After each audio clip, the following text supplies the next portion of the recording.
Bonjour et bienvenue dans ce nouveau Ristretto, le podcast de l'agence Adverti. Tous les 15 jours, notre équipe vous propose une table ronde avec un concentré d'infos qui stimule votre créativité et offre une bonne dose d'astuces à actionner. Stratégie, réseaux sociaux, référencement, marketplace, analytics, tous nos sujets de prédilection sont passés au crible sous forme de retours d'expérience, de conseils et d'analyse des tendances. N'hésitez pas à vous abonner. Pour ma part, je m'appelle Emeline Foissé et je suis la cofondatrice de l'agence Adverti, une agence de communication spécialisée dans le web, basée dans la jolie ville de Troyes. Mon équipe et moi-même accompagnons des PME, des grands groupes, des institutionnels, des e-commerçants et des startups dans leur stratégie de communication digitale. N'hésitez pas à vous renseigner sur notre site web agence-adverti.fr ou encore à nous envoyer un email sur ristretto@adverti.fr. Bonne écoute! Bonjour et bienvenue dans ce nouveau Ristretto. Aujourd'hui, j'ai le plaisir d'être accompagnée de mon associé Marvin Chazelon, que vous avez peut-être déjà entendu à l'occasion de notre podcast numéro 6 sur comment choisir son agence de communication web. Si ce n'est pas le cas, je vous invite à l'écouter à la suite de celui-ci. Aujourd'hui, on va se focaliser sur une question intrigante. Comment vend une agence de communication digitale ? En effet, nos prospects nous font souvent remonter la difficulté de comparer des agences, car non seulement les prix diffèrent, mais la façon de facturer diffère également. Bref, sous forme d'échange, Marvin et moi allons décrypter tout cela ensemble. Marvin, je te propose de commencer avec une question de base, simple. Bonjour déjà. Bonjour, merci de me faire venir pour parler argent. Voilà. Marvin, première question. Quelles sont les différentes méthodes de facturation des agences de communication spécialisées dans le web ? Yes, alors je vais expliquer, mais je vais essayer d'être synthétique, hein, vous inquiétez pas, le but ce sera pas de faire un cours de comptabilité, même si on parlera un petit peu chiffres. Mais oui, comment vend une agence et donc in fine, comment est-ce que n'importe qui peut imaginer acheter une prestation auprès d'une agence. Alors de base, hein, que ce soit une agence de communication digitale, de web en général ou autre, un prestataire informatique, on va dire, ce qu'on appelait des ESN. Il y a deux grands modèles de facturation et donc d'achat, c'est le forfait et le temps passé. En gros, forfait, temps passé, mensuel, annuel, enfin ça après on en parlera. Le forfait en gros c'est je dois acheter quelque chose, j'ai un montant fixe et je paierai ce montant, quoi qu'il arrive. Et le temps passé, c'est plutôt un coût variable. Donc on me donne par exemple un taux horaire et en fonction du temps qui aura été passé, je paierai un multiplicateur de ce temps et de ce taux horaire. Et en plus de ça, du coup, il y a ce qui est facturation mensuelle versus annuelle aussi, que ce soit d'ailleurs au temps passé ou autre. C'est ça, donc là la partie contractuelle, donc on parle surtout aussi d'engagement. Il est possible avec le contrat, donc c'est vrai pour toute boîte commerciale, hein, je le précise, mais c'est encore plus vrai chez nous dans le digital parce que on est uniquement sur du temps humain, ce qu'on appelle du temps de cerveau. Et donc la question c'est comment nous, côté agence, on valorise ce temps qui est passé. Donc, quand on s'engage dans une prestation, par exemple, on doit analyser toute la stratégie, on doit se plonger dedans. Si vous avez bien écouté le podcast précédent, effectivement, on doit aussi, pendant 3 mois, affiner un peu la manière dont on va travailler. Et donc, il y a une vraie question sur est-ce qu'on ne demande pas en engagement pour dire tout le temps que j'ai passé, toute la charge mentale que j'ai accumulée pour me plonger et pouvoir travailler pour un annonceur, est-ce que j'engage du coup pour 1 an, 2 ans ou pas ? Bon, juste spoiler alerte, nous on est sur du sans engagement, temps passé mensuel, de manière générale, pour différentes raisons qu'on va évoquer. Mais voilà, c'est un petit peu tous les modèles qui existent. Oui. Je dirais également sur la partie SMA, donc publicité sur les réseaux sociaux, et SEA, donc tout ce qui va concerner Google Ads, Bing Ads et autres, qu'il y a des agences qui vont fonctionner aussi en termes de facturation sur une commission prise sur les dépenses publicitaires. Donc là, c'est un choix qui est fait. Plus l'annonceur va dépenser sur ces plateformes-là, plus l'agence va forcément y passer du temps, hein, en termes d'optimisation, en termes de gestion de la relation client, en termes de reporting, etc. Mais sa rémunération va être basée sur les dépenses qui ont été réalisées. C'est un peu à double tranchant parce que ça peut donner aussi l'impression à l'entreprise annonceur que dès lors que le chargé de projet va encourager à une augmentation de budget parce qu'il y a une période forte qui arrive ou autre, ça laisse un petit peu le sentiment du côté annonceur comme quoi, oui, forcément, l'agence veut une augmentation de budget parce que derrière, elle est mieux rémunérée parce qu'elle est sur une base de commission. Et de toute manière, après, hein, si on se positionne, donc là, on explique, nous, comment on vend pour ouvrir un peu les coulisses. Mais c'est vrai que quand on est côté client, la question qui doit se poser, c'est rentabilité. Comment est-ce que vous êtes sûr que ce que vous investissez, parce qu'on parle bien d'un investissement, quand on prend une prestation auprès d'une agence, il faut se dire, je vais mettre 1 euro, combien ça va me rapporter ? Il n'y a pas d'autre sujet. derrière, que ça soit 1 euro pour générer 10 ou 1 euro pour générer 2, on s'en fiche au final que ce soit forfait ou temps passé, c'est plus une simplicité de facturation. Mais voilà, pour l'agence, il y a une manière de gérer les choses. Tu parlais de la commission, par exemple, nous on commissionne pas parce qu'effectivement c'est plus simple, c'est plus transparent, pardon, mais il y en a d'autres qui le font. Il y a même aussi de la commission au chiffre d'affaires. C'est un truc encore plus engageant, c'est-à-dire que vous prenez une agence, il y a un fixe quand même, et elle va vous prendre 7% du chiffre d'affaires généré sur votre e-commerce. Certaines vont faire la distinction entre chiffre d'affaires ou marge aussi parfois. Marge, donc il y a plein de modèles, c'est très engageant. Moi j'avoue que on n'a jamais été trop chaud là-dessus. Souvent quand même, on se pose toujours la question, c'est bizarre, quelqu'un qui est prêt à lâcher comme ça du CA, alors est-ce qu'il va nous demander trop de travail ou est-ce qu'en fait il va pas être assez impliqué. Bon, il y a différents modèles, on le voit plus quand même il y a une différence aussi de gestion entre province et Paris, mais on voit plus ce modèle aussi sur Paris, je trouve en tout cas. Oui, complètement. Mais voilà, c'est des modèles qui existent, c'est très engageant. La seule manière de répondre assez rapidement au choix et à tous les modèles, rentabilité. Voilà, combien ça vous rapporte, combien vous investissez, combien ça vous rapporte. Après, il n'y a pas d'autre sujet. Et on a un certain nombre d'outils aujourd'hui qui nous permettent en plus de suivre le chiffre d'affaires qui est généré par nos actions en agence, tout simplement. Tout ce qui va être tracking, tout ce qui va être suivi des leads qui sont générés sur un site web, des ventes sur un site e-commerce. Tout ça, on est capable de le tracer. Alors, je vous renvoie vers d'autres podcasts où on en parle et où on dit que malheureusement, c'est en train de changer dans ce monde-là et le tracking, au lieu de s'affiner, au final, se détériore un peu, entre autres avec tout ce qui est RGPD, etc. Mais malgré tout, on arrive à faire un certain nombre d'estimations pour se rapprocher au plus juste de ce qu'on génère pour les clients qui passent par chez nous. Yes. Comment est-ce qu'une agence détermine ses prix ? Parce que, pareil, c'est ce que je disais en introduction, on a parfois des prospects qui arrivent et pour une même prestation, d'une agence à une autre, on va avoir une prestation qui passe du simple au triple, voire même au quintuple parfois. Qu'est-ce qui fait comment est-ce qu'une agence détermine ses prix ? Donc là, on va peut-être parler un peu comptabilité, désolé. Petite mention à Fred, notre 3e associé de l'ombre, et qui est aussi mon bras droit sur la partie administrative, ça lui fera plaisir. Donc effectivement... Aujourd'hui, comme toute entreprise, on peut faire des calculs de marge, des calculs de taux de marge, des calculs de charges, etc. Pour ouvrir un petit peu les coulisses, parce que c'est ça l'idée, c'est pas de dire comment il faut faire, c'est plutôt comment nous on fonctionne. Aujourd'hui, dans une agence comme la nôtre, et de manière générale, donc ce que j'ai appelé ESN, entreprise de services numériques, donc des boîtes qui vendent leur temps de cerveau, la charge, elle est principalement sur les salaires. Et elle est principalement sur les outils et ce qu'on appelle les charges externes, tout ce qui va être loyer, électricité, etc. Et en gros, c'est ça qui va moduler le prix, c'est ça qui va déterminer le taux horaire. C'est ce qui fait que on va plutôt être à 80 € de l'heure, par exemple, dans notre cas à nous, première heure, facturée, alors que si vous êtes sur Paris, forcément, le loyer va être 10 fois plus élevé. Donc, on va avoir un taux horaire potentiellement à 120 ou 150. Je ne dis pas que tous les taux horaires sont justifiés, attention. Après, chacun vend à la valeur qui lui paraît la plus juste, ou en tout cas de ce qu'il a à proposer. Nous, c'est beaucoup ça qui va influencer, en tout cas. Dans notre cas, on doit absorber quand même pas mal de choses. J'ai parlé des salaires, c'est plus de la moitié des charges qu'on a. Il y a les outils et toutes les externalités type location, loyer, etc. Effectivement. Et après, il y a d'autres coûts un peu indirects qu'on n'évoque pas tout le temps. Par exemple, la veille. Les équipes, quand elles font de la veille, elles travaillent, elles sont payées, elles sont rémunérées. Et donc, parce qu'on pourrait se dire, tout le monde fait le calcul, à 80 € de l'heure, fois 35 heures par semaine, fois le nombre de jours, etc. Oui, fois une équipe de 8, fois une équipe de 8. La vache, ils se font 1 million par mois. Et après, c'est écrit 350 000 sur le bilan. Non, évidemment, il y a beaucoup de temps mort, il y a des notions de productivité. On travaille beaucoup là-dessus, ce sera peut-être un autre sujet, mais on a des outils de suivi, on a des outils où on pilote en fait l'entreprise et on fait très attention à ce taux de productivité parce qu'effectivement, il y a des réunions qui sont pas facturées, il y a du temps qui n'est pas facturé.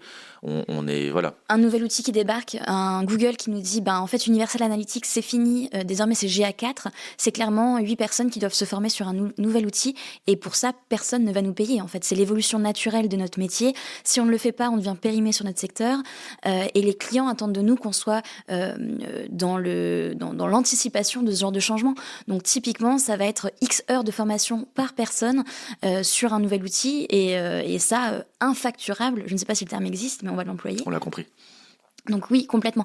J'évoquerai donc la partie veille, la partie R&D, tout simplement faire en sorte d'avoir le meilleur outil qu'on utilise pour gagner du temps nous, parce que du temps qu'on gagne nous, c'est du temps au final que le client ne va pas avoir à payer. Enfin, ça veut dire une meilleure gestion de notre temps. Donc typiquement, quand chaque année on fait un benchmark de l'ensemble des outils de gestion de réseaux sociaux, par exemple, pour savoir si on est toujours sur le bon outil, savoir s'ils répondent toujours à notre besoin, savoir si les nouveaux outils qui ont popé durant l'année écoulée, si vraiment ils sont pas en train de prendre le pas sur les outils qu'on utilise jusque-là, tout ça, ce sont des choses qu'on ne facture pas non plus. C'est ça. En fait, c'est effectivement de la facturation indirecte, c'est-à-dire que on pourrait aussi imaginer facturer 2 fois plus de temps en intégrant tout pour les clients et être à 40 € de l'heure entre guillemets. Enfin, mais on est plus dans un modèle où avec ces 80 € de l'heure et en gros l'équipe, si on fait une stat globale à l'année. Pour vous donner une idée, chaque personne travaille sur une heure facturée à un client, en gros la moitié de son temps, à peu près, un petit peu plus. Mais donc ça veut dire que le reste du temps, c'est tout ce qu'on a évoqué, du temps interne, de la communication interne, de l'apprentissage, de la veille. Des podcasts. Des podcasts, exactement. Qu'est-ce que ça coûte cher les podcasts? Non mais voilà, donc c'est effectivement le but, c'est d'absorber tout ce coup-là. Et sur la deuxième question que tu as posée, sur la variation des prestations, parce que du coup le premier facteur c'est le taux horaire et le temps qu'on va y passer, donc c'est ça qui est vendu. Et la deuxième partie, c'est qu'est-ce qui fait qu'une prestation peut prendre 3 ou 10 heures, ou même 10 ou 50. Et parfois même la même prestation. Effectivement, un site internet, c'est le cas le plus facile. Ça peut coûter 2000, comme ça peut coûter 10 000, mais tout le monde comprend un peu plus facilement. C'est comme pour une maison. Si tu as une salle de bain en or massif, ça coûte plus cher. Un site internet, c'est pareil. S'il y a des fonctionnalités un peu compliquées, alors c'est pas toujours facile d'identifier ce qui est compliqué ou pas, mais ça c'est notre métier. C'est assez facile d'expliquer. Par contre, il y a des secteurs d'activité, je pense au référencement naturel, où on se dit mais je comprends pas. Donc, référencement naturel, juste, si tu veux expliquer peut-être. Oui, c'est toutes les techniques qui vont permettre à un site d'être bien positionné dans les moteurs de recherche et entre autres sur Google. C'est ça. Et des fois, on vient nous voir, on dit ok, je veux te bien référencer. Alors bon, je vous passe la demi-heure d'explication. On fait beaucoup de webinaires, on fait beaucoup de podcasts, donc vous écouterez ça pour cette partie-là. Mais si on met de côté la partie simplement apprentissage de base du référencement naturel, une prestation de base de référencement, ça va être peut-être juste d'optimiser le site pour qu'il soit carré, qu'il ait une bonne note entre guillemets et que ce soit ok. Mais on n'est pas dans du référencement naturel hyper actif, on est plutôt dans du ok, c'est bien, c'est propre et on verra ce que ça donne. Si derrière on nous dit, mais attention, moi par contre je voudrais avoir 1000 visiteurs par mois sur mon site et que je suis dans le secteur de l'immobilier au hasard, là il y a de la concurrence. Tout simplement, il y a des sites d'annonces, enfin bref. Et là on va rentrer dans un monde où il faut faire un nombre d'actions. Enfin, il y a des infographies qui montrent les 300 actions qu'on peut faire en référencement naturel. Et il y a des actions qui sont très simples, qui prennent quelques minutes. Et il y en a d'autres qui prennent un temps de dingue. Oui, et on pense entre autres à la partie netlinking où en plus, t'as pas forcément la main dessus sur les résultats d'une stratégie de netlinking. Donc, le fait que ça passe aussi du simple au quintuple, alors de prestataire en prestataire, mais aussi parfois sur des prestations vendues au sein d'une agence. Il y a une réalité aussi, chez nous à l'agence, une prestation pour tout ce qui est référencement naturel, par exemple, ne va pas être vendue au même tarif horaire qu'une prestation de community management, par exemple. Là, c'est tout simplement la loi du marché, entre guillemets. En effet, il y a moins de prestataires qui font du référencement naturel que de prestataires qui vont faire du community management, donc de la gestion de réseaux sociaux. Là, tout simplement, la différence se fait de par la constitution du marché des prestataires.